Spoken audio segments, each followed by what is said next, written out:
Oke rekan-rekan semuanya, terima kasih sudah datang di meeting di meeting pagi hari ini. Jadi gini, produk kopi kita kan punya kemasan baru nih. Tapi masalahnya belum banyak yang tahu dari kemasan kopi kita yang baru ini. Kita perlu strategi komunikasi pemasaran yang kuat. Fadilah, coba jelasin dulu dong, sebenarnya apa sih peran komunikasi pemasaran buat produk kita ini? Ya benar Maya, jadi gini, komunikasi pemasaran itu penting sekali. Pertama, buat ngenalin produk kita ke orang-orang, mulai dari rasa, harga, sampai di mana bisa dibeli. Yang kedua, biar mereka tertarik dan pengen nyobain produk kita. Dan yang ketiga, ngingetin yang udah pernah beli biar balik lagi ke sini. Dan yang terakhir, buat bangun hubungan jangka panjang sama pelanggan. Pokoknya tanpa komunikasi yang bagus, produk kita bisa aja tenggelam di pasar. Nah, itu dia. Maka kita butuh campuran komunikasi pemasaran yang tepat. Saya udah ada beberapa riset nih atau beberapa tools yang bisa kita pakai. Yang pertama yaitu iklan. Kita bisa menggunakan platform sosial media atau platform lainnya. Yang kedua yaitu promosi penjualan, seperti kita ngasih diskon atau buy one get one. Nah, yang ketiga yaitu public relation, biar citra produk kita ini positif di mata masyarakat atau mata pembeli. Nah, yang keempat yaitu personal selling, jual langsung ke kafe-kafe atau jual secara langsung.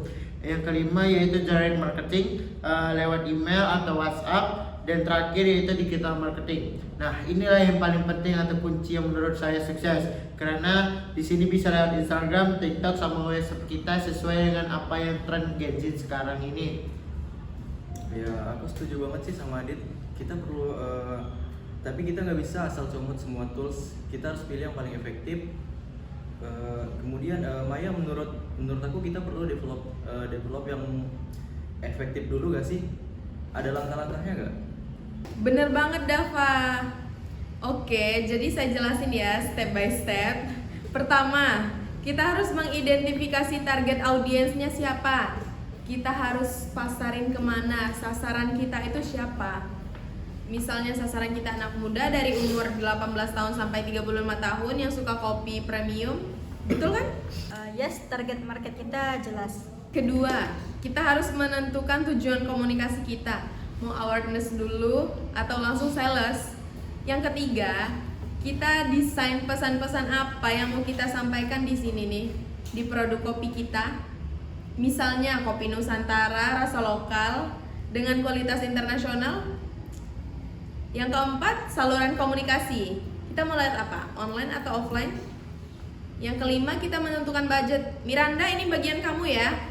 Dan terakhir, kita harus mengukur efektif dan enggak komunikasi kita hari ini. Cut. Nah, kalau soal pesan komunikasinya, aku sih usul pakai pendekatan yang lebih emosional aja. Jadi bukan cuma jualan kopi doang, tapi juga cerita di baliknya tentang petani kopi lokal kita, proses produksinya yang ramah lingkungan, gitu-gitu. Jadi lebih nyentuh ke hati orang yang dengar. Ini bagus, itu cocok banget buat konten Instagram sama TikTok. Kita bisa bikin video storytelling, tapi balik lagi kita harus pilih campuran komunikasi pemasaran yang tepat. Miranda, budget kita berapa sih? Oke, jadi budget marketing kita untuk kuartal ini sekitar 50 juta. Nah, nggak terlalu besar, jadi kita harus pintar-pintar mengalokasikannya. Dengan budget segitu kita bisa fokus ke digital marketing dulu gak sih?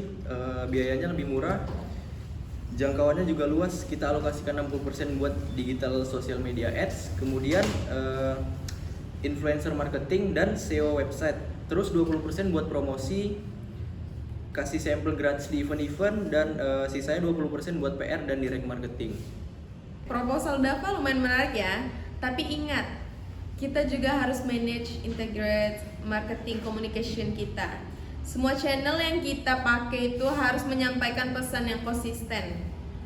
Fadilah, ini tanggung jawab kamu ya buat mastiin semua komunikasi kita integrate. Siap Maya, jadi gini, pemasaran terintegrasi itu maksudnya semua alat komunikasi yang kita pakai mulai dari iklan, promo, sosmed, sampai kemasan produk harus punya pesan, tampilan, dan gaya ngomong yang sama. Misalnya nih, di Instagram pakai tone yang friendly dan warna coklat kehijauan. Nah, di platform lain juga harus konsisten kayak gitu. Soalnya konsistensi itu penting buat ngebentuk identitas brand yang kuat. Nah, plus dari sisi finansial, internet marketing itu lebih cost efektif daripada kita itu bikin campaign yang terpisah-pisah, itu bikin nggak nyambung. Jadi mending kita bikin satu campaign itu yang akan lebih terintegrasi di semua channel. Nah, itu akan lebih efisien tentunya. Jadi kesimpulannya apa nih? Kita setuju dengan strategi ini atau enggak? Baik, saya rangkum ya. Yang pertama, kita sepakat bahwa komunikasi pemasaran punya vital buat mengenalkan nih jualan produk kita yang baru ini.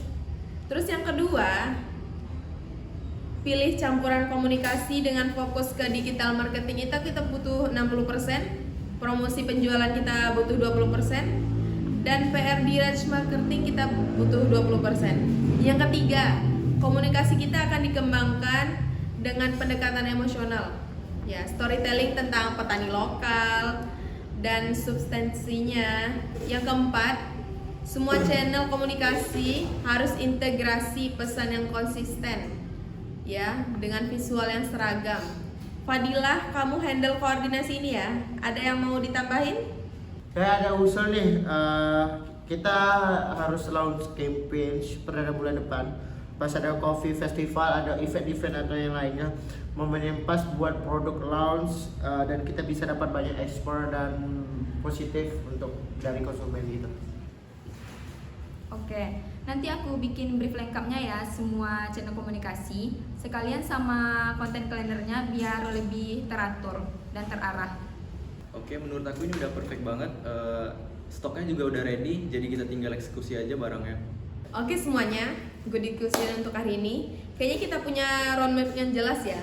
Let's make Kopi Nusantara becomes the next big things. Oke, meeting kita ditutup ya. Terima kasih untuk semuanya. Saya akhiri.